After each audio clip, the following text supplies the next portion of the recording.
hadis yang ke-21 ya. Baik, silakan.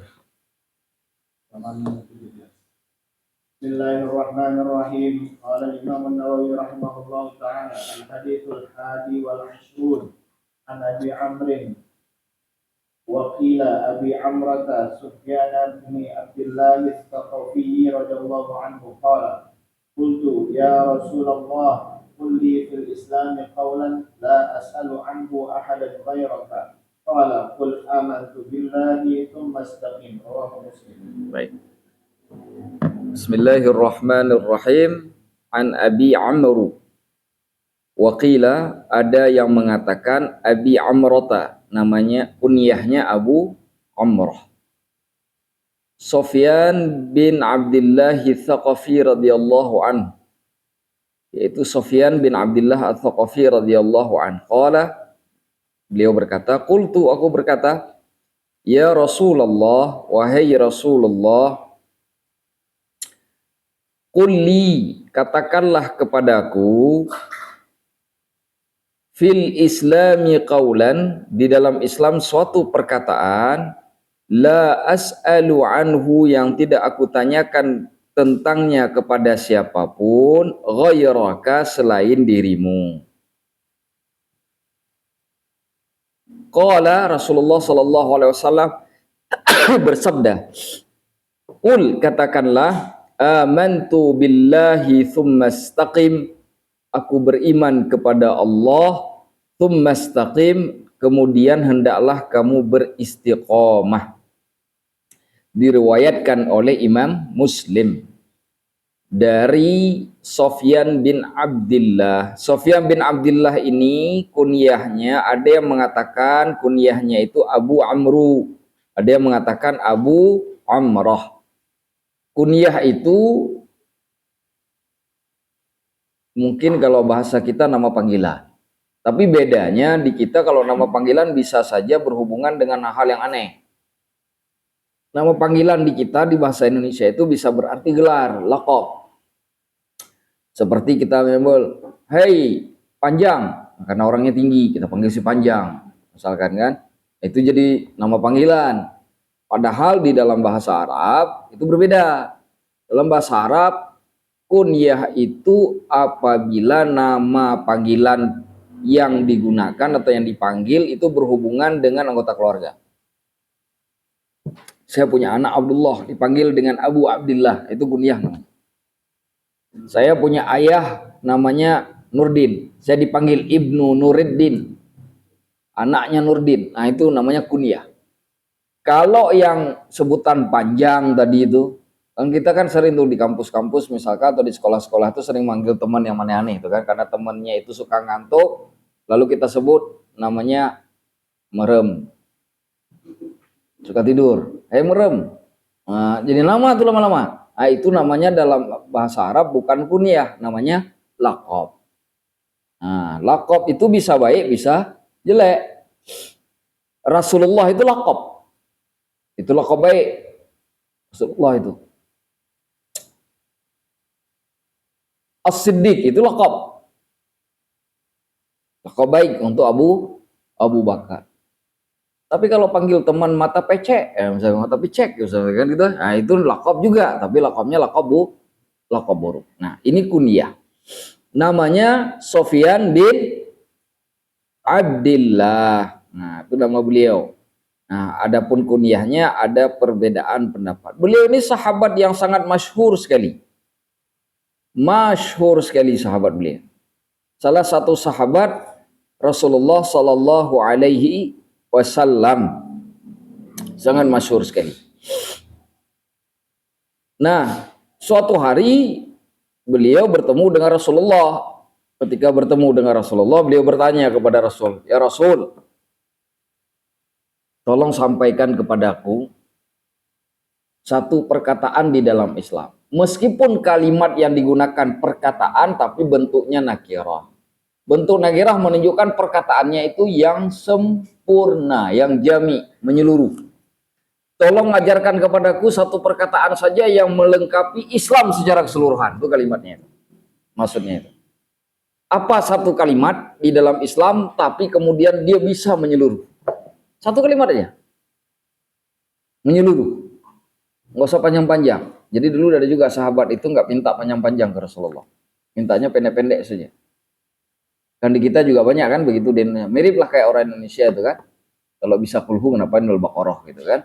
Nah, ini nih, boleh nggak? Boleh saja kan. Bahkan ada sahabat yang dulu baca kulhu Allahu ahad di setiap rakaat diprotes sama jamaah. Jamaah sholatnya diprotes nih, imam sholat nih. Dalam satu redaksi itu disebutkan para sahabat ini tidak mau menggantikannya karena bacaannya paling bagus di antara mereka. Tapi diprotes karena kulhu terus yang dibaca. Tapi tidak mau diganti. Nah, kalau kita di sini kita angkatlah misalkan Fitra jadi imam sholat. Nah, kita angkat. Kita nggak mau ganti Fitra karena bacaannya lebih bagus dari kita semua. Tapi karena baca kulhu terus kita juga nggak senang. Tapi kita nggak mungkin protes karena kita kalau protes ke Fitra kan nanti dia nggak mau lagi jadi imam, jadi masalah juga bagi kita. Apa kita lakukan? Kita datang ke otoritas yang paling tinggi. Siapa otoritas paling tinggi? Ya Nabi kan gitu kan. Kata Nabi, Nabi ini kacau betul nih kalau bahasa kita nih ya, kacau betul. Kenapa? Ini Fitra nih setiap sholat nih kulhu terus kayak nggak ada ayat lain dalam Al-Quran nih, kira-kira bahasa kita begitu. Kata Nabi, panggil. Nabi tidak langsung menghakimi, panggil. Tujuannya apa? Mau nanya dulu apa alasannya. Dipanggil Fitranya. Kamu namanya Fitra? Betul, lengkapnya Fitra Irsyadi. Kira-kira begitu bahasa kita kan. Kamu yang jadi imam sholat kaum muslimin di sini? Betul. Kamu yang setiap waktu baca kulhu terus? Betul. Apa alasanmu baca kulhu terus? Kan bukan kulhu Allahu ahad saja satu-satunya ayat atau surah di dalam Al-Quran. Kenapa itu terus yang kamu baca? Lalu dia sampaikan, ya Rasulullah, aku ini cinta betul dengan surah Al-Ikhlas tersebut. Karena surah Karena surah Al-Ikhlas itu menggambarkan sifat Allah yang Maha Agung. Tidak ada dalam Al-Quran satu surah pun yang menceritakan tentang sifat Allah yang Maha Agung kecuali surah Al-Ikhlas. Makanya aku cinta kepada surat itu ya Rasulullah. Sebab itulah aku baca terus menerus. Apa kata Rasulullah? Hubbuka iyyaha adkhalakal jannah. Cintamu kepada surat Al-Ikhlas itu membuat kamu masuk surga. Jadi mencintai surat pendek itu juga bisa masuk surga. Mungkin kalau perbedaan tipisnya di antara mereka para sahabat dengan kita, kalau mereka itu baca kulhu karena cinta bukan karena nggak bisa Al-Baqarah. Kalau kita baca kulhu karena Al-Baqarahnya nggak nyampe. Nah itu aja bedanya sebenarnya. Bedanya tipis aja sih sebenarnya. Tipis aja sih bedanya. Di samping cepat sholatnya. Coba kalau sholat Isya itu imamnya baca 2 ayat itu berguguran insya Allah. Imam begitu balik belakang, subhanallah jamaah saya sudah jadi malaikat semua nggak kelihatan. Udah pergi semua, udah jadi malaikat kan jamaahnya kan. Subhanallah. Nah jadi para sahabat pun ada yang minta yang satu kalimat saja. Satu kalimat itu yang sifatnya bisa mencakupi semuanya. Kayak seperti kulhu tadi itu. Semuanya tercakup. Ajarkan aku satu kalimat itu ya Rasulullah. Yang pertanyaan itu tidak akan pernah kutanyakan kepada siapapun kecuali hanya padamu ya Rasulullah. Karena engkaulah yang bisa memberikannya. Rasulullah mengatakan, "Qul," katakanlah, "amantu billah." Aku beriman kepada Allah. Juga sampai segitu doang. Jadi kalimat amantu billah yang kemudian membentuk kata amanna. Dan dalam Al-Quran itu ada kata amanna billah. Amantu billah. Itu boleh diucapkan sebagai zikir di dalam sholat, setelah sholat. Atau dimanapun. Allahumma inni amantu bik. Ya Allah, sesungguhnya aku beriman kepadamu. Tadi kita baca doa, baca itu kan. Amantu billah, wa tasamtu billah, wa tawakkaltu ala Allah. Itu kita baca tadi kan. Sebelum belajar Al-Quran kan. Itu kalimat itu ditanya oleh sahabat Nabi dulu. Sebutkan satu kalimat ya Rasulullah yang kalimat itu mencakupi Islam keseluruhan. Semuanya. Yang kalimat kita baca tadi sebelum belajar itu. Amantu billah. Tapi Rasulullah kasih syarat supaya amantu billah itu jadi kekal abadi. Karena dia minta bisa secara keseluruhan. Apa kata Rasulullah? Tsumastaqim. Kemudian hendaklah kamu beristiqomah dengan ucapan itu. Ucapan satu sisi, istiqomahnya di sisi yang lain. Ucapan bentuk iqrar, istiqomah sebagai bentuk pembuktian. Pembuktian mustahil dilakukan kalau tidak ada pernyataan. Betul? Pernyataan menjadi tidak ada gunanya kalau tidak ada pembukti. Nah, itu tujuannya tuh hadis ini. Nah, sekarang pertanyaannya, oke, kita paham summa amantu billah udah kita bicara kan?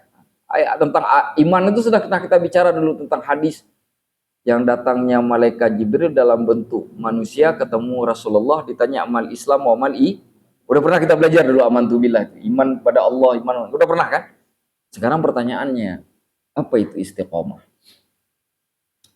Ada satu hadis Nabi dalam riwayat Imam At-Tirmidzi, dalam kitab Jami' At-Tirmidzi. Rasulullah mengatakan begini, syayyabatni Hud wa akhawatuha.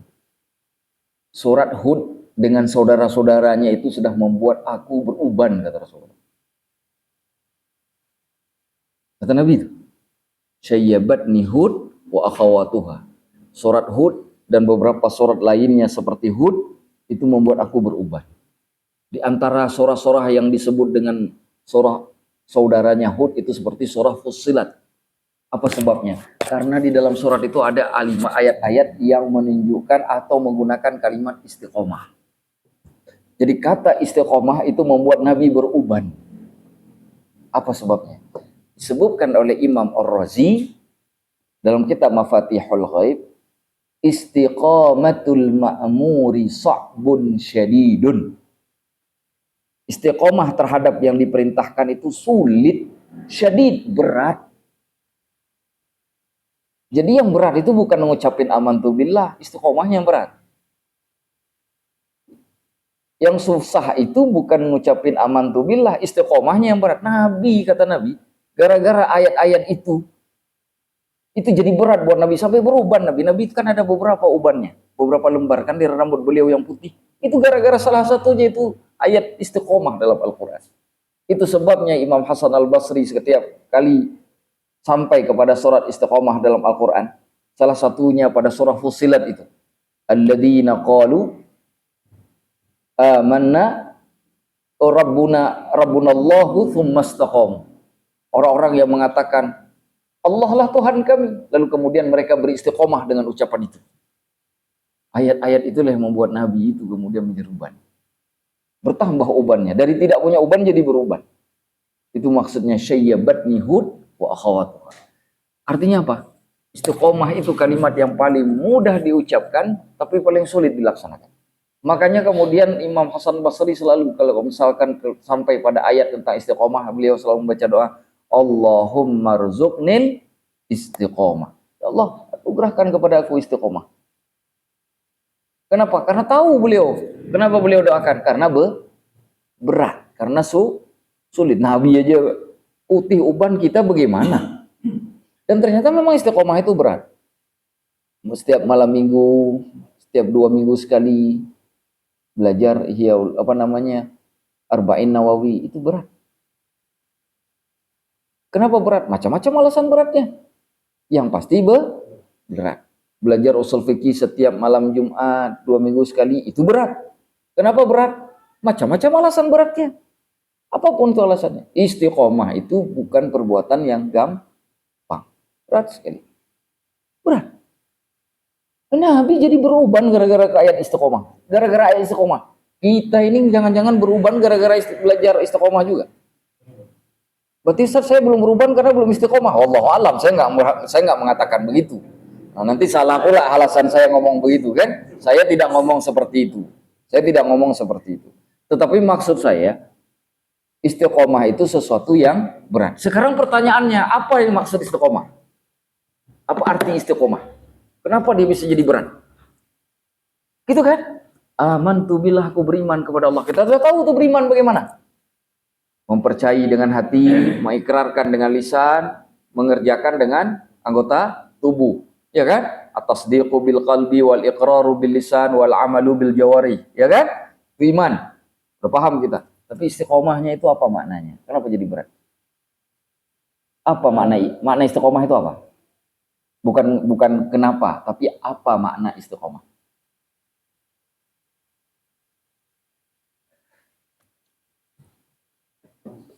Konsisten ya? Apa itu maksudnya? Itu kan artinya konsis. Nah, apa makna yang dikandung dari situ? Sampai begitu beratnya. Kalau cuma konsisten, iya memang konsisten itu berat. Tapi kan konsisten terhadap apa? Sehingga dia jadi berat. Oke? Ada juga orang minum minuman keras. Tiap hari dia minuman keras, konsisten dia.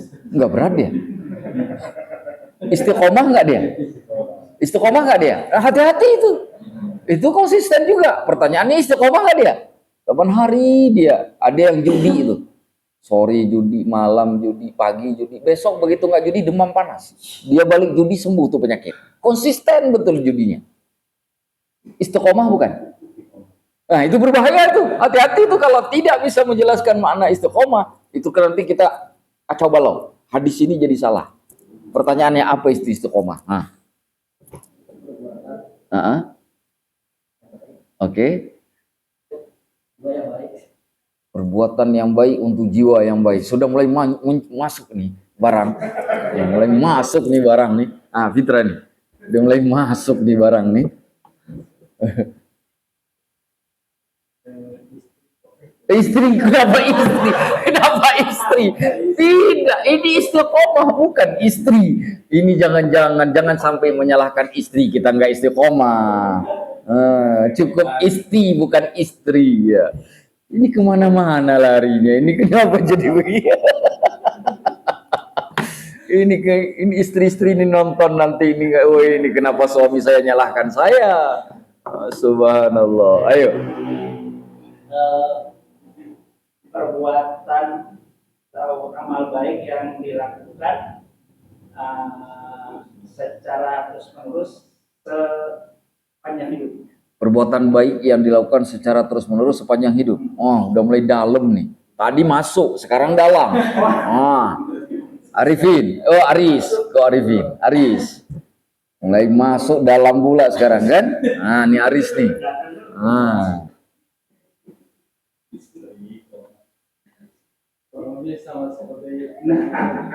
Oi, ini namanya pas. Kalau orang main kalau masuk televisi itu ikut kuis itu kan saya pas. Pas kita ke belakang. Next tuh, ya.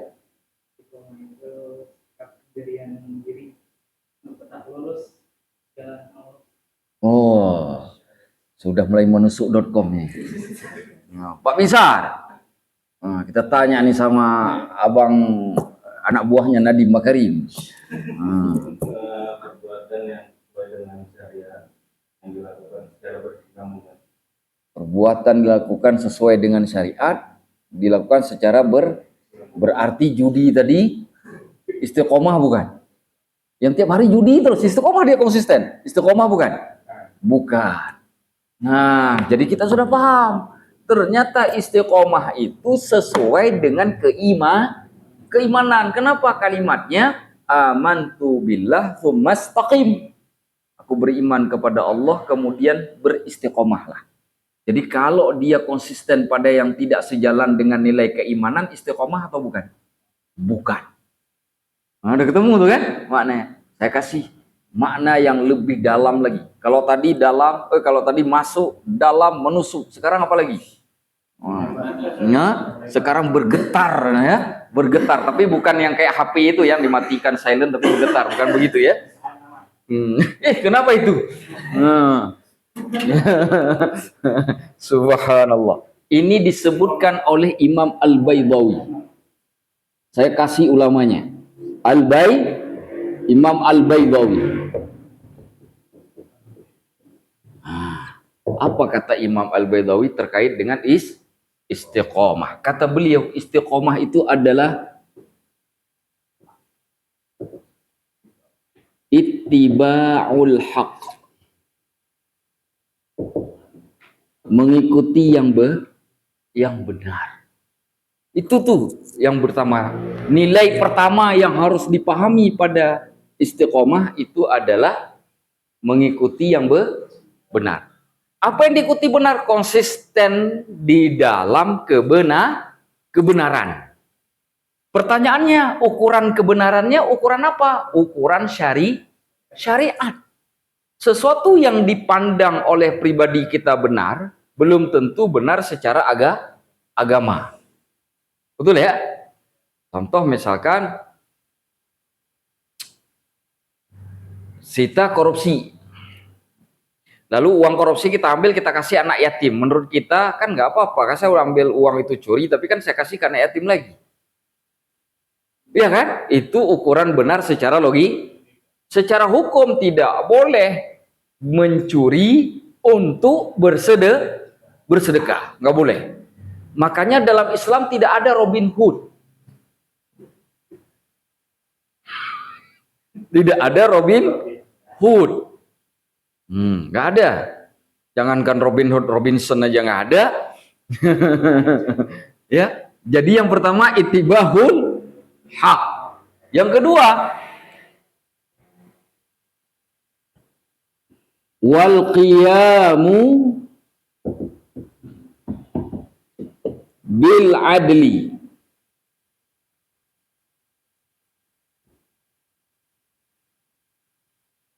Menegakkan keadilan.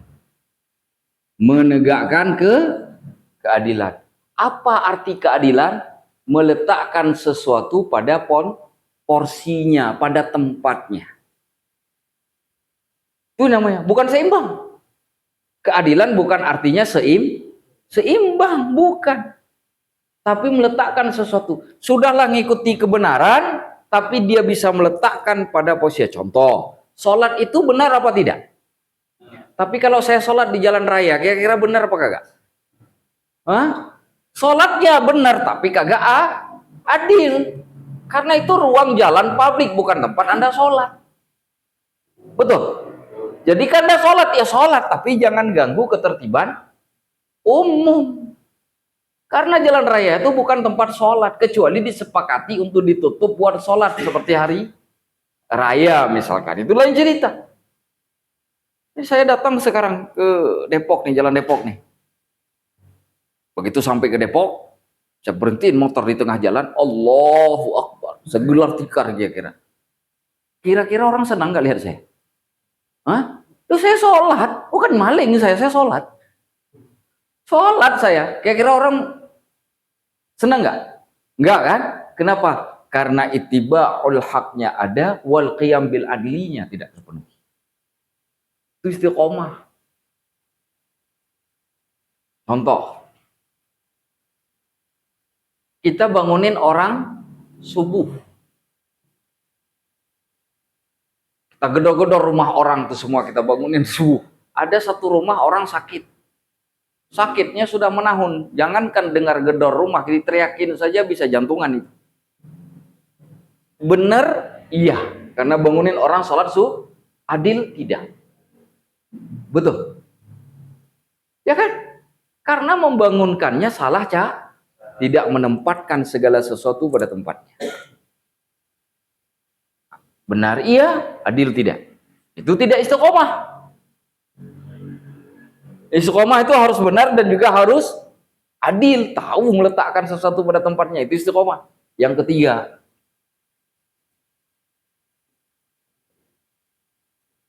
waluzumu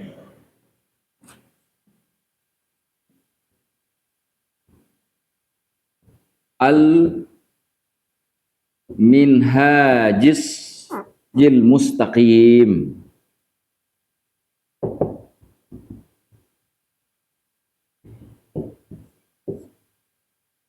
Terus berada di dalam manhaj yang lurus. Manhaj yang lurus apa? Manhaj atau ketentuan Allah dan Rasul. Apa yang disebut manhaj mustaqim? Manhaj mustaqim menjalankan perintah, menjauhi larangan sesuai dengan hak Allah yang 3 tadi, yang dulu pernah kita sebutkan. Apa hak 3 Allah? 1, diimani tidak dikufuri. 2, ditaati tidak dimaksiati. Yang ketiga, diingat tidak dilupakan. Itu manhaj mustaqim. Nah sekarang pertanyaannya, orang ngasih sedekah, ngasih bantuan, sudah masuk ittiba'ul haq. Dikasih kepada orang yang membutuhkan, sudah adil. Tapi ngasihnya itu untuk supaya viral.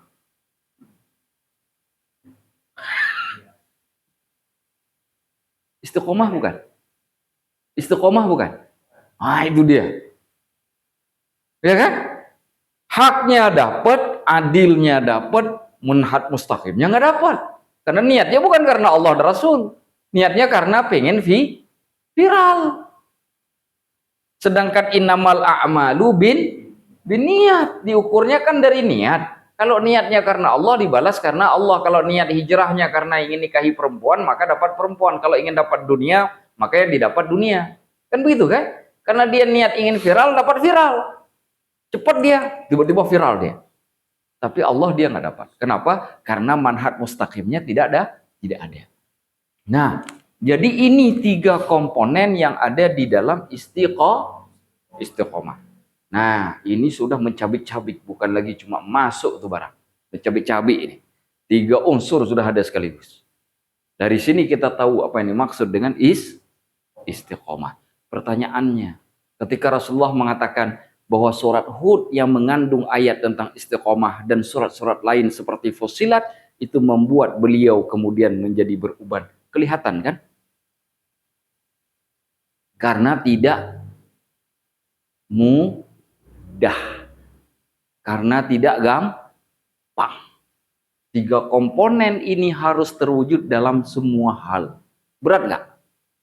Berat. Berat.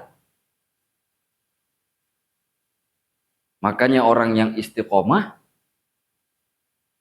pasti jaminannya surga.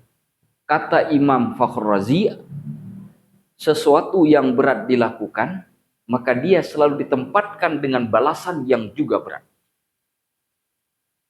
Kata Imam Fakhr Razi, setiap hal yang diberikan dan itu tidak mudah dilakukan, maka kalau bahasa kita bayarannya juga sesuatu yang tidak dapat kita temukan sebarangan tempat.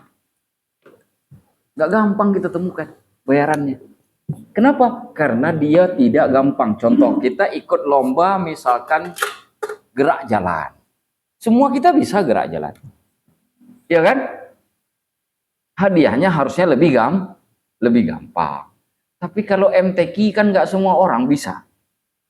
Betul gak? Harusnya hadiahnya juga lebih banyak. Nah, kalau misalkan bagi Al-Quran hadiahnya cuma dapat selembar kain sajadah, gerak jalan dapat motor, kan ini jadi masalah ini. Yang sulit balasannya mudah. Yang mudah balasannya besar, kan jadi masalah nih. Jadi problem kan? Ah, itu dia. Allah menjaga keseimbangan. Yang sulit dibayarnya nggak gampang. Yang besar dibayarnya dengan sesuatu yang dikerjakannya besar. Tapi kalau bayarannya murah, dibayarnya juga dengan sesuatu dibebankan kepada perbuatan yang juga gampang. Itu hadis innamal a'malu binniyat itu, coba baca itu, terpatri itu kalimat itu. Dan itu sudah kita bahas di pertemuan awal saat kita membahas innamal a'malu binniyat. Yang cari dunia dapat dunia, yang cari Allah dapat Allah. Sesederhana itu. Nah, baik. Ada pertanyaan terkait hadis ini? Kalau tidak ada, sudah selesai pembahasan kita terkait dengan hadis Qul amantu billah. Singkat kata, tolong amantu billah itu bisa dijadikan sebagai zikir sewaktu-waktu, kapanpun mau. Kapan mau? Lagi bawa mobil, bawa motor, lagi jalan kaki, lagi duduk, amantu billah, amantu billah, amantu billah. Ulang-ulang aja. Kenapa? Kalimat itu yang diperintahkan oleh Nabi kepada salah seorang sahabatnya ketika sahabatnya meminta kepada Rasulullah untuk menjelaskan satu kalimat yang memuat seluruh ketaatan terhadap Allah dan Rasul. Satu perkataan yang mencakupi semua ajaran Islam, itu satu kalimat yang diajarkan Nabi. Amantu billah. Tapi setelah itu yang paling penting supaya terjaga kalimat itu pembuktian. Dengan apa dibuktikan? Istiqomah. Itu aja. Begitu caranya. Saya zikir tuh, amantu billah, amantu billah, amantu. Gak berat kan? Coba kalau zikirnya misalkan Sayyidul Istighfar misalkan. Itu kan panjang Sayyidul Istighfar itu. Betul kan? Astagfirullah pendek. Ya kan? Mungkin kita nggak pakai Sayyidul Istighfar, kita pakai Waalaikumsalam. Kita pakai yang pendek saja. Nah, amantu billah itu pendek. Amantu billah. 5 ketukan. Ya. Apa kalau bahasa Indonesia itu namanya apa tuh? Kalau saya katakan jika, nah itu apa itu bahasanya? Ji itu suku kata.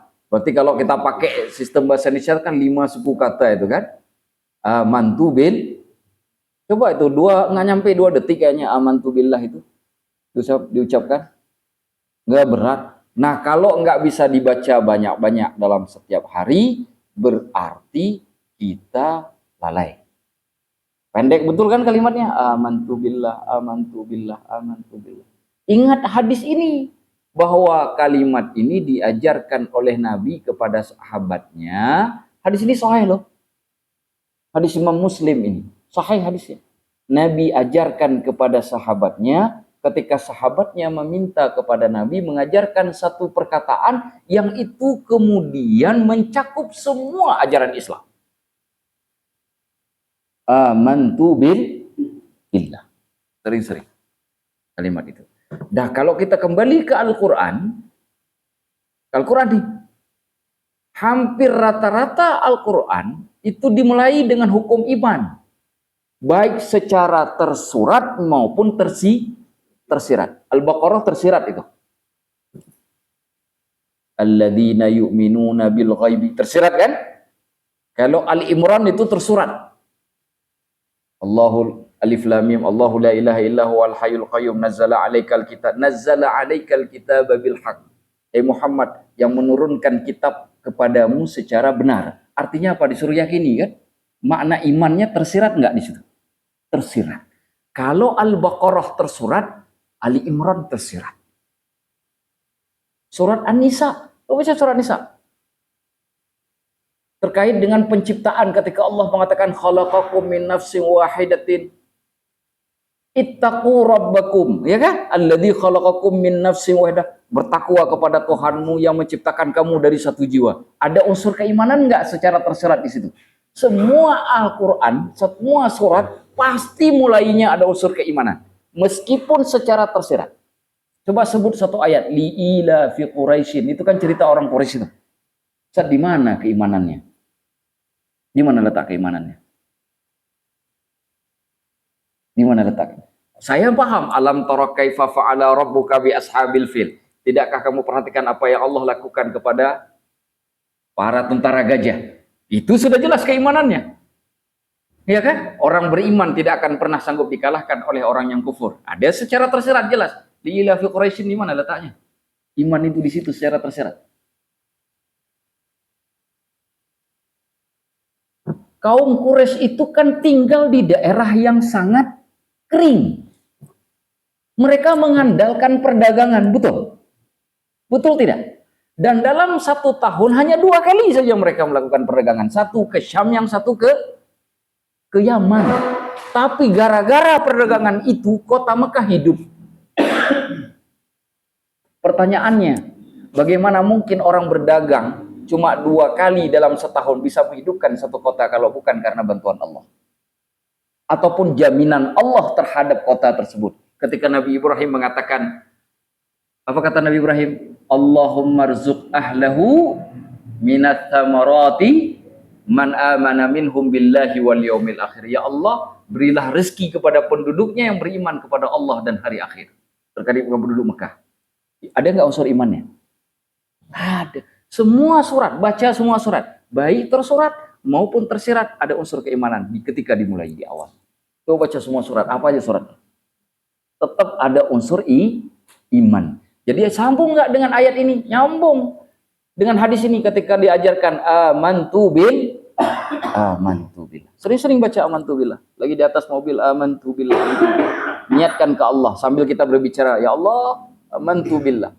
Atau ya Allah, Allahumma amantu bik. Ya Allah, aku beriman kepadamu. Amantu bik. Itu iqrar. Kata para ulama, iman itu di saat sudah turun wajib ditajdid. Wajib apa itu tajdid? Diperbaharui.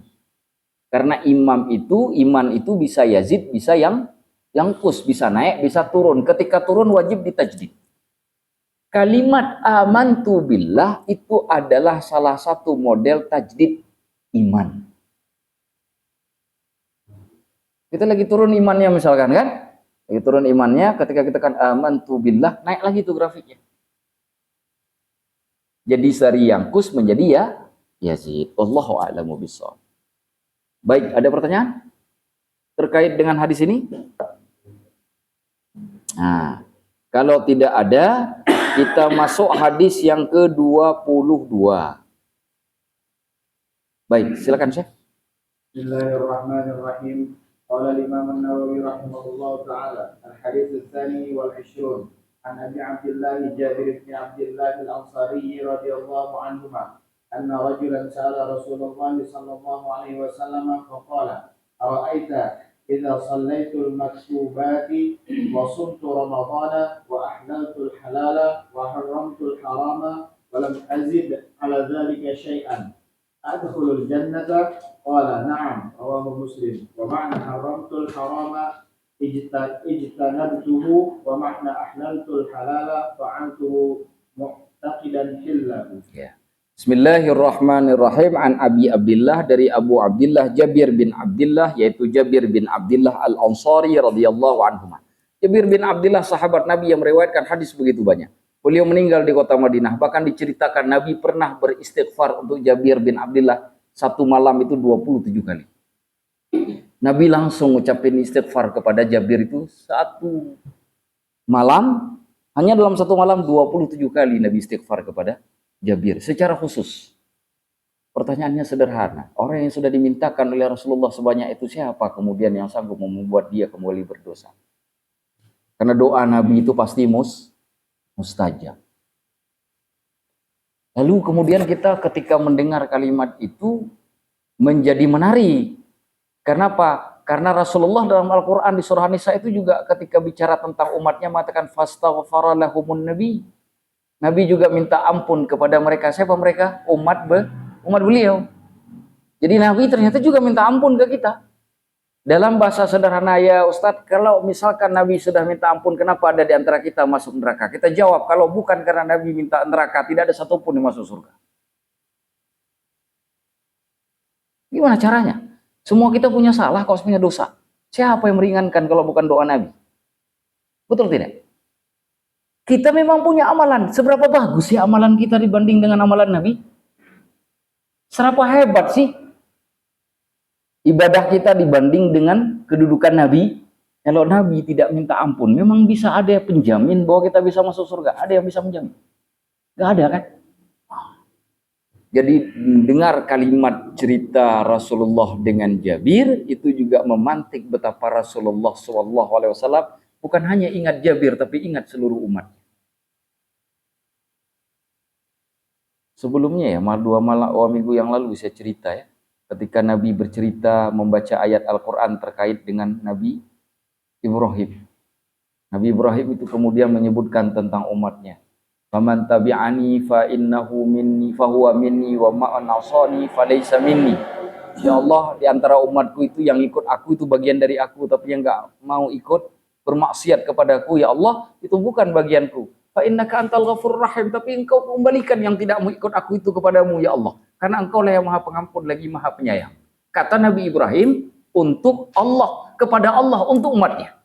Jadi ngadu nih ceritanya Nabi Ibrahim kepada Allah terkait umatnya. Lalu Rasulullah baca surat lain lagi cerita tentang Nabi Isa. Nabi Isa ternyata ngadu juga kasus umatnya. Karena kan dalam pembicaraannya kan Allah tanya, wahai Isa, apa kamu dan ibumu yang nyuruh kalian ini disembah? Betul kan? Terakhir dari pembicaraan itu beliau ngadu ke Allah. Kata Nabi Isa, in tu'adzibhum fa innahum ibadu. Ya Allah, kalau engkau hukum mereka, kau azab mereka ini hanya hamba-hambamu saja. Mereka ini memang umatku, hambamu yang melakukan kesalahan karena menuhankan aku dan ibuku. Tapi kalau engkau tak ampuni, siapa lagi yang ampuni? Kan mereka ini hambamu juga. Engkau yang menciptakan mereka, bukan orang lain. Itu aduannya Nabi Isa. Rasulullah habis baca cerita Nabi Ibrahim dalam Al-Quran, habis baca cerita Nabi Isa, terdiam. Tidak bisa lanjutkan untuk membaca kisah Nabi yang lain. Kenapa? Karena beliau ingat tentang umatnya. Apa yang beliau ingat tentang umatnya? Beliau ingat pengaduan Nabi Ibrahim tentang umatnya ke Allah. Beliau ingat pengaduan Nabi Isa tentang umatnya ke Allah. Dan beliau juga punya umat dan ingin mengadu tentang umatnya. Tapi kalimatnya tak lagi keluar. Karena terlalu banyak yang ingin beliau adu. Akhirnya yang terucap cuma 3 kata. 3 kata saja, nggak lebih. Karena tidaklah sanggup lagi beliau merangkai kata. Hanya 3 kata yang keluar. Allahumma ummati ummati. Ya Allah umatku, umatku ya Allah. Kata. Nah, ini menunjukkan apa yang beliau lakukan kepada Jabir bin Abdillah secara khusus, itu ternyata juga beliau lakukan kepada umatnya yang lain. Yang menunjukkan beliau tidak hanya cinta kepada orang yang ada di masa beliau, tapi juga cinta kepada umatnya yang belum pernah beliau temui. Nah, itu cara memahaminya. Disebutkan dalam hadis ini, di mana Jabir bin Abdillah kemudian berkata, beliau bercerita, anna rajulan sa'ala Rasulullah sallallahu alaihi wasallam. Ada seorang laki-laki itu datang bertemu Rasulullah sallallahu alaihi wasallam. Faqal, lalu orang ini bertanya. Imam Al-Munawi menyebutkan orang ini namanya An-Nu'man bin Qawqal. An-Nu'man bin Qawqal. Itu namanya. Pakai qaf. Qawqal. An-Nu'man bin Qawqal ini datang kepada Rasulullah. Berkata, Ara'aita wahai Rasulullah, apakah pandanganmu idza shallaitul maktubat, kalau aku salat wajib yang 5 waktu saja. Hanya salat wajib saja 5 waktu. Wa sumtu Ramadan, kemudian aku berpuasa Ramadan. Puasa wajib saja di bulan Ramadan setahun sebulan. Wa ahlaltul halal, setiap ada perbuatan yang halal ku halalkan ya Allah, tidak pernah ku ubah hukumnya. Wa haramtul haram, dan ku haramkan yang telah engkau haramkan dan juga oleh Allah haramkan. Walam azid ala dzalika syai'an, gak ada yang ku tambah dari ibadahku kecuali dari 4 hal itu saja. Gak ada yang lain. Aku gak pernah sholat duha, aku gak pernah sholat tahajud, aku gak pernah puasa Senin Kamis, aku gak pernah puasa Ayyamul Bid, gak pernah puasa Syawal, gak pernah. 4 itu aku jaga. Yang wajib sholatnya aku jaga, puasa aku jaga, yang halal aku jaga, yang haram aku jauhi. Korupsi nggak boleh, aku jauhi. Mencuri nggak boleh, tidak aku dekati, karena aku tahu keharamannya. Kalau aku punya uang dan harus berzakat, aku keluarkan karena aku tidak boleh tidak berzakat, karena itu hukumnya haram. Maka aku lakukan demi memenuhi, menghalalkan yang halal, mengharamkan yang haram. Kira-kira ya Rasulullah, kalau seperti itu saja hidupku, nggak lebih dari itu. Salat ba'diyah, qobliyah aja kagak, bahasa kita nih. Kira-kira adkhulul jannah, apakah aku bisa masuk surga ya Rasulullah? Bisa enggak ya Rasulullah? Itu kata An-Nu'man bin Qawqal. Rasulullah jawabnya juga simple. Qala na'am. Wahai Nu'man, bisa. Bisa, kata Rasulullah. Ternyata masuk surga gampang. Di mana sulitnya? Di istiqomahnya. Ayat hadis ini punya hubungan dengan hadis yang sebelumnya. Ada satu masalah di sini. Kita paham mengerjakan sholat wajib, kita paham mengerjakan puasa Ramadan. Apa makna yang lebih dalam terkait dengan menghalalkan halal, mengharamkan yang haram? Sebagian ulama mengatakan begini. Menghalalkan halal artinya melakukan sesuatu yang diyakini sebagai sesuatu yang halal. Diyakini.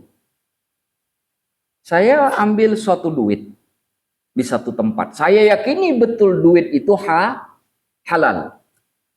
100%. Itu sudah masuk kategori menghalalkan halal. Tapi kalau ada unsur, kira-kira ada uang orang nggak di sini? Udahlah, nggak ada yang tahu, ambil. Itu belum sampai pada batasan menghalalkan halal.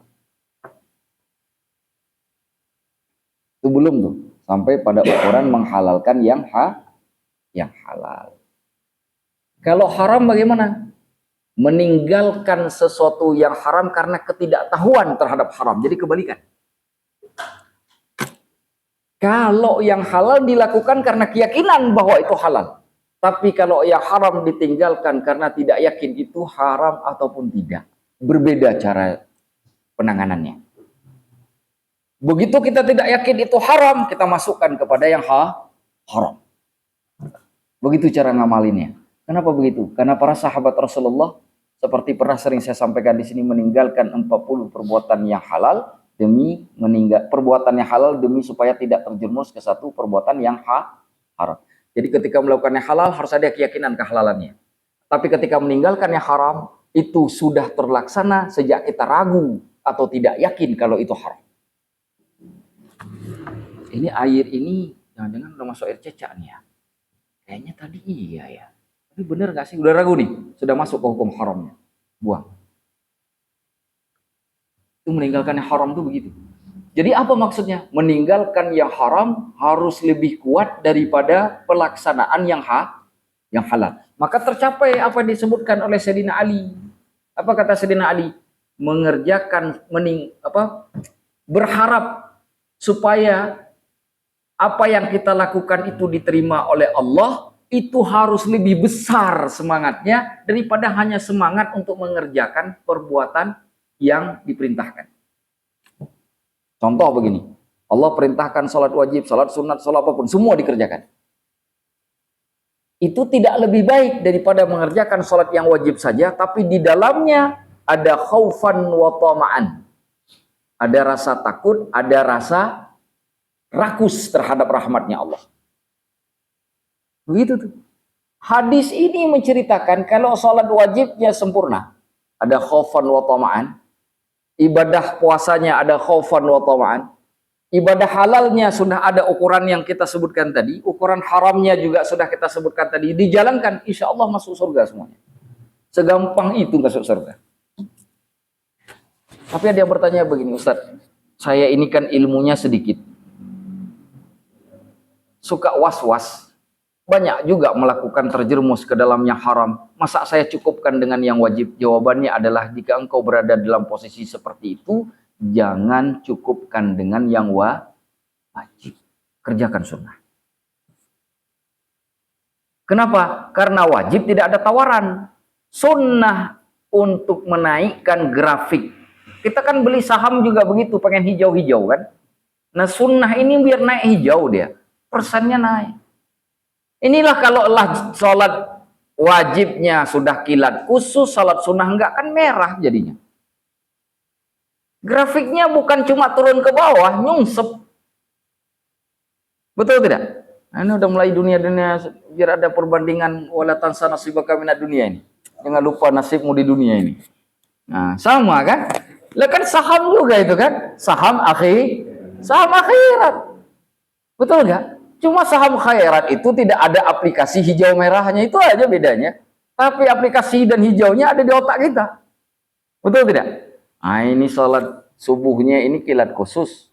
Tadi perasaan salat subuh 2 rakaat yang khusyuk cuma pas Al-Fatihah yang pertama saja. Setelah Al-Fatihah sampai ke sana yang ingat cuma saham stop dik. Bermasalah nggak salat subuhnya? Bermasalah. Mengapa kita tutup? Kita duha. Kenapa kita duha? Karena tadi 1 rakaat setengah lebih itu kacau subuhnya. Mau berharap Allah masukkan surga cuma ingatnya Allah pada saat Al-Fatihah saja. Setelah sananya lupa. Ingatnya sama, aduh ini saham bumi kayaknya begini. Ini akan jadi masalah itu subuhnya itu. Betul tidak? Kita tutup dengan sholat apa? Duha. Karena duha yang paling dekat setelah sholat subuh. Yang paling dekat dengan sholat duhur apa? Ba'diyah. Kita sholat ba'diyah. Ustaz, asarnya ini kan nggak ada sholat. Apa yang saya sholatkan? Jangan kau tinggalkan maghrib. Karena setelah sholat asar tidak ada sholat. Jangan lupakan maghrib. Ibadah maghrib itu sebelumnya kan ada qobliyahnya. Kerjakan qobliyahnya. Begitu. Wallahu a'lamu bishawab. Nah, kemudian itu makna yang pertama. Makna yang kedua. Ibadah yang wajib tidak pernah bisa ditutupi oleh ibadah sunnah seberapapun banyaknya ibadah sunnah dilakukan. Hadis ini menjelaskan jika perbuatan wajib dilakukan, halalnya dikerjakan, haramnya dijauhi, jaminan surga Allah jamin. Tapi tidak ada satu hadis pun yang menceritakan tentang ibadah sunnah seperti itu. Saya tahajud Ustadz malam ini 200 rakaat, tapi isyanya lupa saya sholat. Bisa nutupin? Bisa nggak nutupin? Nggak bisa. Apa yang dilakukan? Wajib diqadha sholat isyanya. Tidak bisa ditutupin oleh 200 rakaat sholat. Tapi kalau saya nggak sholat tahajud malam ini, tapi sholat isya saya perfect, bisa nggak keganti? Bisa nggak? Bisa. Karena pahala sholat wajib itu jauh lebih besar daripada pahala sholat Kata Allah, kata Rasulullah, sunnah fajar itu lebih baik dari dunia dan segala isinya. Ustadz, kalau sholat subuh itu pahalanya sebesar apa? Kita jawab, kalau yang kecil saja segitu pahalanya, yang besar nggak usah tanya lagi lah. Kan begitu logika sederhana. Kalau bicara yang di bawah itu sudah ada ukurannya, di atas nggak usah ditanya. Itu kan artinya kan tanpa batas, unlimited edition itu sholat subuh itu. Makanya heran kita, kok ada orang nggak sholat subuh, sholat Idul Fitri. Nah, itu kan heran kita. Pakai baju bagus pula. Udah gitu pakai minyak parfum, tak ada alkohol lagi, biar kelihatan macam orang majelis taklim. Ini subuhmu lewat. Betul ya? Allahu a'lam bishawab. Kita lanjutkan. Sudah paham ya? Itu terkait dengan idza shallaitul maktubat wa sumtu ramadan wa ahlaltul halala wa haramtul harama lam azid ala dzalika syai'an a'adkhulul jannah. Bisa enggak aku masuk surga ya Rasulullah? Dijelaskan di sini oleh Imam An-Nawawi. Wa ma'na haramtul haram, mengharamkan yang haram, ai ijtanabtuhu, aku tinggalkan. Artinya kalau enggak yakin perbuatan itu benar-benar halal, dimasukkan ke dalam kategori tinggalkan langsung. Ini ragu-ragu nih, halal apa haram nih? Tinggalkan langsung. Makna meninggalkan yang haram, mengharamkan yang haram, artinya meninggalkannya. Adapun menghalalkan halal, wa makna ahlaltul halal, menghalalkan halal artinya fa'altuhu mu'taqidan hillah. Aku kerjakan perbuatan tersebut dengan satu keyakinan bahwa perbuatan yang aku lakukan itu adalah perbuatan yang halal. Kalau mengerjakan harus ada keyakinan yang halalnya 100%. Tapi begitu hilang keyakinan 100%, tinggalkan karena ada unsur haram. Makanya dalam hukum fikih kalau ketemu yang najis sama yang suci, hukumnya najis. Paham ya? Ketemu nih yang diharamkan sama yang dihalalkan, lahir kaidah. Kalau ketemu idza ijtama'al haramu wal halalu, ketemu halal sama haram, ghulibal haram, maka yang haram lebih diutamakan. Kawin ini anjing sama bebek. Bebek kan halal, anjing lahir anak persis kayak bebek. Boleh tak sembelih? Enggak boleh. Kenapa? Karena inangnya salah satunya najis, kumpul najis, kumpul yang halal sama yang haram, maka yang haram unggul. Tuh kalimatnya. Jadi mengharamkan haram ketika tidak bisa yakini kehalalan, tinggalkan. Itu mengharamkan haram. Tapi begitu yakin bahwa hal tersebut halal, kita kerjakan, sudah menghalalkan yang halal. Wallahu a'lamu bissawab. Nah, sudah berapa menit sih? 1 jam. Nah, kita sambung setengah jam lagi, kita pakai hadis 23. Setengah jam 20 menit lah, lebih kurang 1 jam, bukan 1 jam 20 menit ya, setengah jam atau 20 menit. Jangan dipikir 1 jam 20 menit, lama betul nih satu hadis 1 jam 20 menit. Ya Fitra ya, istiqomah. Jangan pakai istri. Hadis 23. Bismillahirrahmanirrahim. Qala Imam An-Nawawi rahimahullah ta'ala al-hadits ats-tsalits wal 'ishrun an Abi Malik al-Harith bin 'Asim al-Asy'ari radhiyallahu anhu qala Rasulullah sallallahu alaihi wasallam at-tahuru syatrul iman walhamdulillahi tamla'ul mizan wa subhanallahi walhamdulillahi tamla'ani aw tamla'u ma bainas samawati wal ardi. والصلاة نور والصدقة برهان والصبر ضياء والقرآن حجة لك أو عليك كل الناس يغدو فبائع نفسه فمعتقها أو موبقها رواه مسلم. An Abi Malik Al-Harith, dari Abu Malik Al-Harith bin Asim Al-Asy'ari, ini anak keturunannya dari Abu Musa atau satu kabilahnya dengan Abu Musa Al-Asy'ari radhiyallahu anhu qala Rasulullah sallallahu alaihi wasallam, Rasulullah sallallahu alaihi wasallam bersabda, beliau mendengar Rasulullah bersabda lalu beliau sampaikan, at-tuhuru syatrul iman, bersuci itu bagian daripada iman. Nah, apa itu bersuci? Bersuci itu ada dua. Kalau kita kembali kepada hukum fikih, bersuci dari hadas baik itu besar, yang kedua bersuci dari hadas kecil. Bersuci dari hadas besar dengan mandi. Mandi besar namanya. Bukan mandi sedang, bukan mandi kecil. Bukan juga mandi keramas walaupun besar. Apa beda mandi keramas dengan mandi besar dalam Islam? Niatnya. Wajib niat. Atau berwudu sekurang-kurangnya kalau kita dalam kondisi berhadas kecil, itu setengah dari iman. Maka kemudian berwudu dalam semua kondisi itu hukumnya sunnah. Ini kita nih lagi batal nih wudunya, tiba-tiba di antara kita nih ada tiba-tiba yang bunyi kecil lah, halus, ya kan? Tak terdengar suara tapi baunya menyengat. Misalkan cepat-cepat bangun nih, kalau saya bangun ketahuan saya nembak, jangan perlu malu, langsung bangun ambil wudu. Kenapa? Hukumnya Nabi itu dalam banyak kesempatan Nabi itu tidak pernah batal wudunya.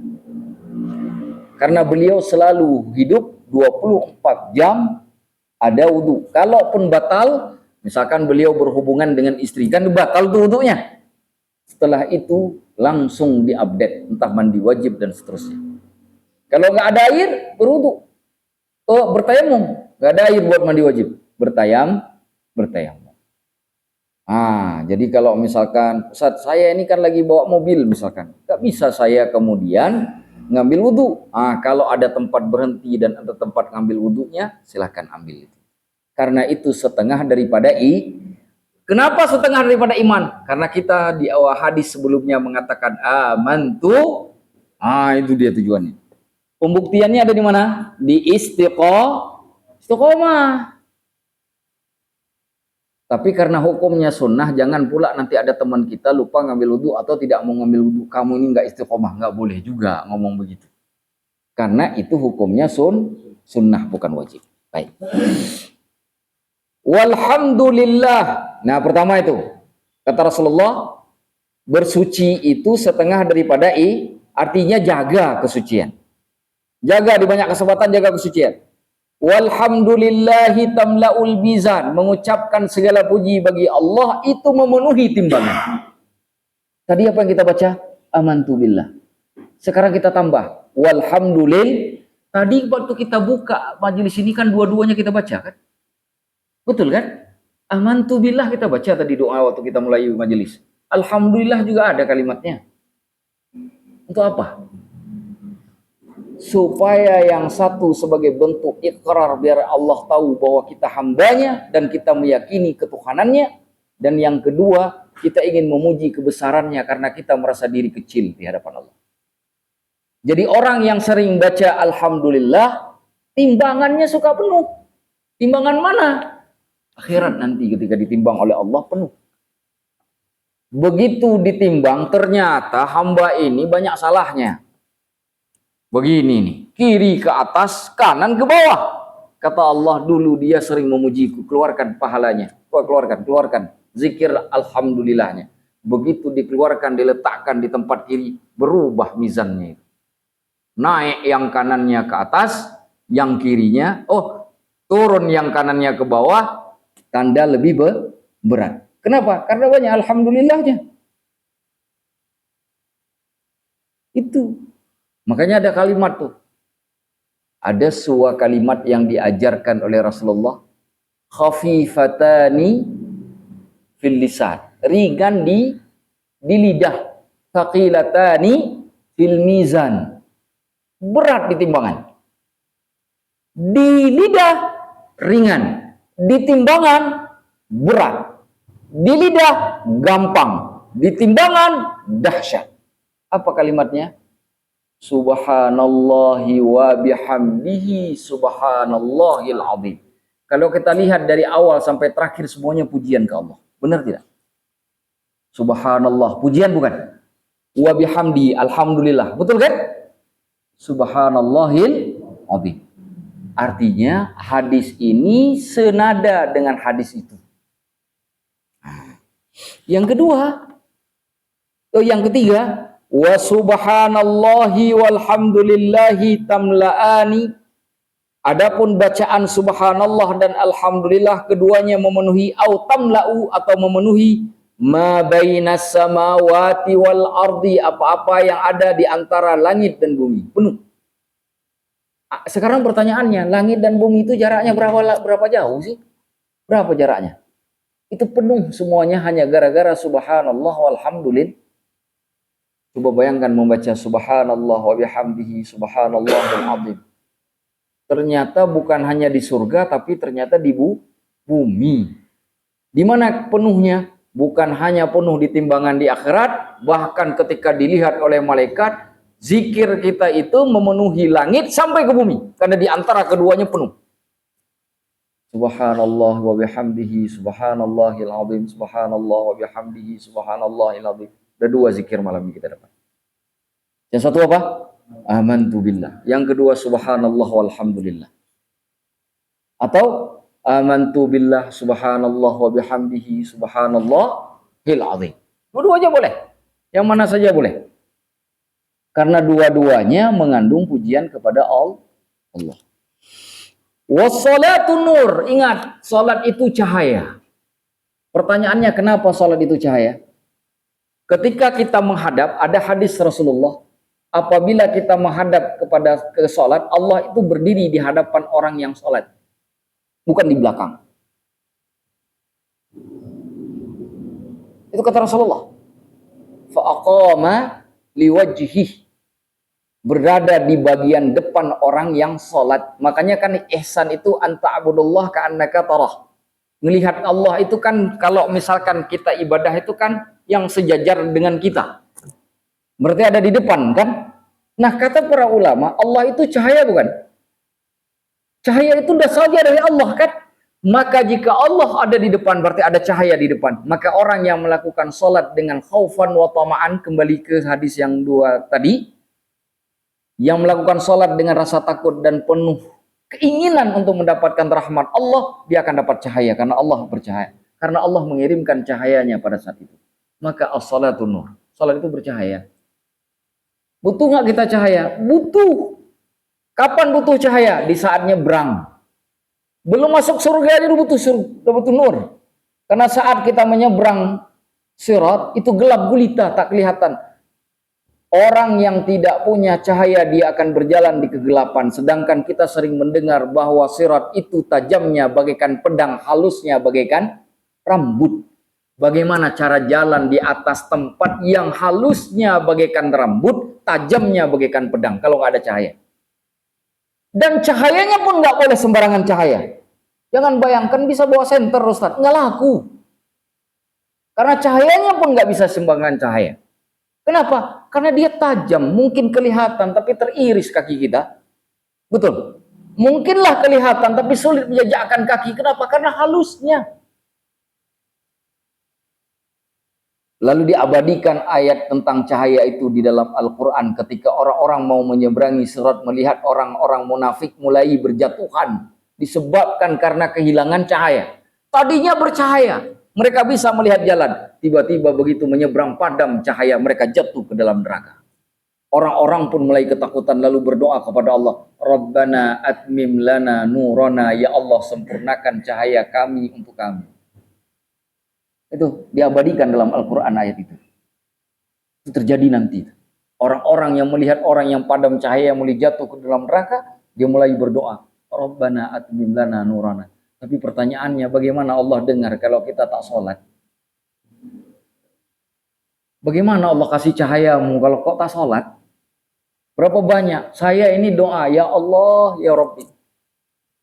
Semoga saya jadi jenderal Kapolri. Bisa? Bisa. Sampai berbuih mulut saya berdoa tak bisa jadi. Kenapa? Saya tak masuk polisi. Betul gak? Iya kan? Tapi kalau saya berdoa, ya Allah jadikan saya presiden, mungkin ada kemungkinan. Karena presiden bisa dari sipil. Tapi kalau Polri kan nggak bisa dari sipil biasa. Ya Allah, semoga saya 2 tahun lagi jadi Kapolri. Buang-buang waktu saya berdoa itu, betul tidak? Begitu juga, bagaimana saya berdoa supaya dapat cahaya kalau sholat tidak pernah dilakukan? Bagaimana saya mau jadi Kapolri kalau saya tidak pernah masuk polisi? Betul? Logis tidak? Itulah yang terjadi pada saat itu di hari kiamat. Orang berdoa minta cahaya tapi tak pernah sholat. Maka cahayanya tak kunjung datang. Adapun yang sholat, cahayanya akan tiba. Wassadaqatu burhan. Sedekah itu adalah bukti. Kenapa sedekah burhan disebut bukti? Kalau kita datang ke pengadilan, setiap ada bukti, ada yang menyaksikannya. Betul? Betul? Tidak mungkin disebut bukti kalau tidak ada saksi. Ini bukti. Bagaimana kamu yakin ini bukti perkara kalau tidak ada yang tahu ini bukti perkara? Pasti ada saksi. Maka sedekah disebut bukti. Kenapa? Karena ada yang menyaksikan. Siapa yang menyaksikannya? Orang yang terima sedekah. Orang yang terima sedekah, hari kiamat datang ke Allah mempersaksikan. Ya Allah, ini bukti bahwa dia dulu bersedekah. Kata Allah, hadirkan bukti. Aku saksi dan ini buktinya ya Allah. Maka sedekah tidak disebut cahaya, disebut bukti, burhan. Artinya, hari kiamat kita butuh cahaya, butuh bukti. Cahayanya ada di sholat, buktinya ada di sedekah. Paham? Lanjut. Wasabru diya. Sabar itu sinar. Apa beda cahaya dengan sinar? Apa beda cahaya dengan sinar?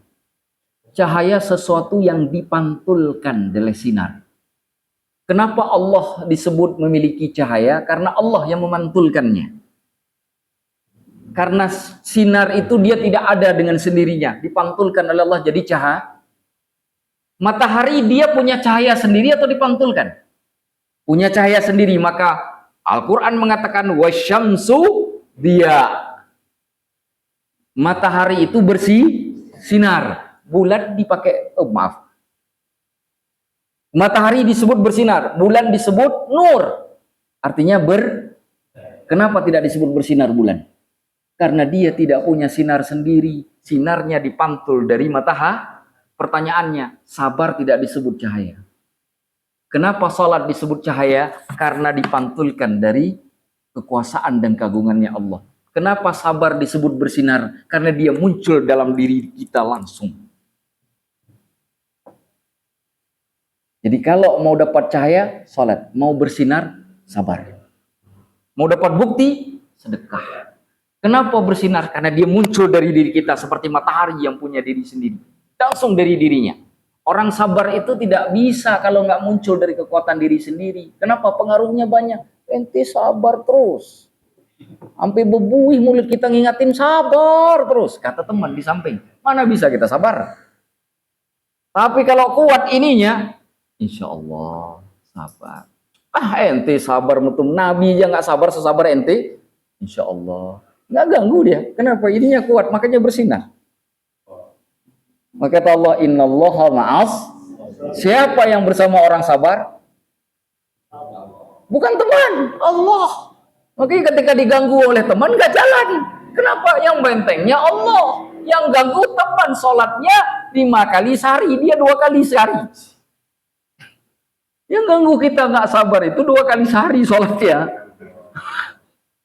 Yang nggak ganggu, betul. Makanya as-sabru dia. Nah, udah paham kenapa as-salatu nur? Salat itu cahaya. Udah paham kenapa sedekah itu burhan? Sedekah itu bukti. Sudah paham kenapa as-sabru itu dia? Sabar itu sinar, bukan cahaya. Wal Qur'anu hujjatun laka au 'alaika. Al-Qur'an itu hujjah bagimu atau atasmu. Apa arti bagimu? Al-Qur'an hujjah bagimu kalau engkau mengikuti dan mengamalkannya. Tapi Al-Quran jadi hujjah atasmu yang bersaksi untuk menghukummu nanti di hadapan Allah jika engkau tidak mengikutinya dan melaksanakannya. Begitu saja. Jadi nggak ada 22 pilihan. Di 2 pilihan itu Al-Quran selalu jadi hujjah. Mau jadi hujjah yang membantu kita ke surga, hujjatun laka, ikuti dan amalkan. Mau hujjatun alaika yang menghakimi kita supaya kita dilemparkan dalam neraka oleh Allah, tinggalkan dan jangan pedulikan. Dua-duanya jadi hujjah. Cuma pilihannya mau jadi hujjah yang membantu atau hujjah yang menghakimi. Nah, itu Al-Quran. Mana salah satu contoh hujjah bagi yang membantu? Al-Quran apabila dibaca menjadi syafaat. Mau gimana pada syafaat Al-Quran? Ustaz, saya baca Al-Quran kapan? Dalam sholat. Itu mah anak kecil yang belum balik juga dalam sholat baca Al-Quran. Di luar sholat, ada kau pegang mushaf, ada engkau baca mushaf. Saya saat nggak pegang mushaf, kenapa? Ada di dalam HP. Subhanallah. Begitu kita lihat Al-Quran nomor 2 di atas TikTok. Pantesan yang kebuka TikTok terus. Begitu tekan TikTok yang keluar. Kenapa? Nggak kena nih Al-Quran. Iyalah di bawah TikToknya di atas. Makanya ketika ditekan yang hidup TikTok. Baca Al-Quran. Ustadz, saya dengar boleh tidak? Boleh. Saya putar YouTube, saya dengar Ustadz. Nah. Tapi kalau lama-lama engkau begitu, takutnya YouTube yang masuk surga, engkau masuk neraka. Kenapa? YouTube-nya terus kaji, engkau lalai. Kan begitu kan?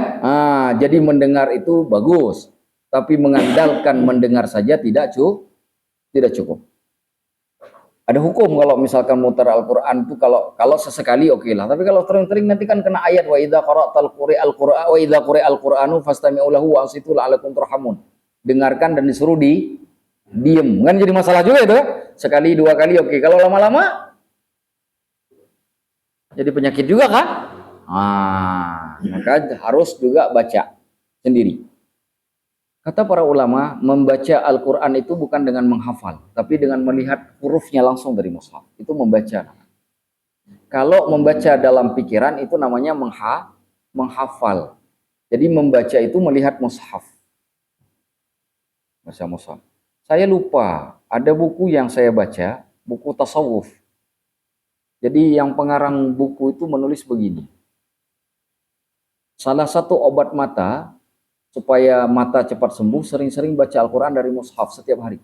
Minimal 1 juz. Lupa saya kitabnya. Nanti saya cari lagi. Biar terang kembali matanya. Nah, kalau Ustaz saya sudah lakukan, tapi tak terang juga mata saya. Ya minimal terang hati lah. Kan begitu kan? Begitu kan? Karena begini, kalau nanti membaca Al-Quran karena ngejar mata saja, begitu mata tidak terang, nggak diizinkan oleh Allah terang, kan nanti kita jadi menghujat baca Al-Quran kan, capek aja baca Al-Quran, katanya mata malah tambah minnya ini, kan jadi hujat Al-Quran nanti. Itu juga masalah. Jadi harus mulai dengan niat yang baik juga, karena yang mengizinkan Allah, suka-suka Allah, betul tidak? Kita meyakini. Terakhir, kullun nasi yaghdu. Setiap manusia yaghdu. Apa yaghdu? Berangkat di pagi hari mencari rezeki. Setiap manusia dengan bentuknya masing-masing. Ustaz, ada teman saya tidur terus di waktu pagi. Ya sesekali lah, adalah dia pergi pagi kan. Nggak mungkin lah tiap masa udah 40 tahun paginya tidur terus. Kan nggak mungkin juga. Mesti dia ada berangkat pagi cari rezeki. Bentuknya apa saja. Nah, faba'i'un nafsahu, pada saat dia berangkat dia pasti menjual dirinya. Setiap orang yang berangkat pagi hari dia akan menjual dirinya. Langsung atau tidak langsung. Yang kerja di perusahaan dia sudah jual dirinya ke perusahaan. Betul tidak? Saat dia melakukan transaksi dirinya tersebut, maka dua unsurnya. Jika dia niatkan kepada Allah, Allah akan bantu dia. Tapi jika dia niatkan demi apa yang dia cari, maka Allah akan binasakan dia. Setiap orang yang keluar pagi mencari rezeki, pasti dia sudah menjual dirinya. Faba'i'un nafsahu, kata Rasulullah. Maka dia sudah menjual dirinya. Disebutkan di sini, famu'tiquha. Kalau dia niatnya karena Allah, maka Allah akan menyelamatkan dia. Au mubiquha. Kalau dia tidak niatkan karena Allah, Allah akan membinasakannya. Makanya kenapa orang makin banyak kerja, makin rusak. Karena niatnya bukan karena Allah, Allah binasakan. Karena dia memperdagangkan dirinya, hatinya diambil orang, pikirannya diambil orang, dia tidak punya apapun lagi. Putus dia dengan Allah. Kenapa? Allah binasakan. Tapi ketika dia berangkat pagi, dia cari rezeki, dia pergi kemana saja, dia niatkan, ya Allah, aku pergi karenamu dan aku pulang karenamu. Jaga aku untuk selalu tetap dengan kehalalan yang engkau berikan, dan jauhi aku dengan keharam. Allahumma kfini bihalalika an harami. Ya Allah, cukupkan aku dengan yang halal dari yang haram. Wa aghnini bifadlika amman siwak. Ya Allah, kayakan aku dengan karunia yang engkau miliki daripada aku minta-minta kepada yang lain. Memang yang ngasih pekerjaan itu bosku, tapi kekayaannya bukan milik dia, tapi milikmu ya Allah. Kalau memang engkau izinkan kekayaan itu sampai ke aku pasti kaya. Tapi kalau tak kau izinkan, keinginan apa yang bisa dia miliki untuk menyerahkan hartanya kepadaku yang ada setiap hari aku dimarahi oleh dia. Kenapa? Karena tidak sejalan dengan keinginanmu. Betul tidak? Nah, itu dia. Jadi, setiap perangkat pagi hari mencari rezeki, niatkan karena Allah. Saya sering bilang begini, ini terakhir dari penjelasan bagian ini. Ada orang berangkat pagi ke kantor itu niatnya begini, biar dapat uang, biar bisa ngasih makan anak dan istri. Allahnya belum ada di situ. Kenapa belum ada Allah? Karena dia masih niatnya untuk anak dan istri. Anak dan istri masih makhluk, belum khalik. Kalau mau masukkan Allah, niatnya begini, ya Allah, aku cari rezeki untuk menjalankan perintahmu memberi nafkah kepada anak dan istri. Allahnya ada. Dalam bahasa sederhana, ya Allah, kalau bukan engkau yang memerintahkan aku ngasih nafkah untuk anak istriku, tak mungkin aku lakukan. Aku lakukan itu sebagai bentuk ketundukanku sebagai hamba yang taat kepadamu. Begitu tuh caranya. Hasilnya kan sama kan? Niatnya beda nggak? Bentuknya beda nggak? Tapi hasilnya sama kan? Yang satu mubiquha, celaka. Yang satu mu'tiquha, Allah selamatkan. Itu bedanya. Yang satu celaka, yang satu selamat. Tinggal pilih. Berangkat kemana saja, dua pilihannya. Mau Allah mu'tiq, mau Allah mubiq. Kalau Allah mu'tiq, Allah merdekakan. Dari apa Allah merdekakan? Dari neraka. Atau hal-hal yang membuat kita jatuh ke dari neraka. Ke neraka. Itu Allah merdekakan. Au mubiq, diikat oleh Allah. Dalam apa ikatan? Diikat dengan keinginan-keinginan nafsu tadi. Makin bernafsu kita. Satu hari kerja aku ingin ngubah sistem. 1 bulan dia diubah oleh sistem. Mubiq. Banyak nggak yang begitu? Banyak nggak? Karena dia merasa dirinya unggul padahal dia lemah, yang kuat hanyalah Allah. Allahu a'lamu bishawab. Nah, gitu tuh cara niatnya. Besok mau berangkat kerja, begitu cara niatnya. Jangan lagi niat untuk cari rezeki. Saya mau cari rezeki supaya bisa ngasih ibu saya. Nah, saya cari rezeki karena saya harus peduli kepada ibu saya. Karena Allah, karena engkau ya Allah yang memerintahkan aku taat kepada ibuku, berbakti kepada ibuku, berbuat baik kepada orang tua. Begitu tuh. Niatnya sama, tapi yang satu ada Allah, yang satu tidak ada Allah. Di situ saja bedanya. Tapi yang ternyata perbedaannya sangat krusial. Yang satu Allah jadi mu'tiq, yang satu Allah jadi mubiq. Wallahu a'lamu bissawab. Saya akhiri sampai di sini. Sudah jam 11 lewat 10. Insya Allah nanti kalau ada pertanyaan atau hal yang perlu kita bicarakan nanti setelah ini. Saya akhiri saja. Hadanallahu wa yakum ajma'in. Oh, sebelumnya kita tutup dengan doa kafaratul majlis. Subhanakallahumma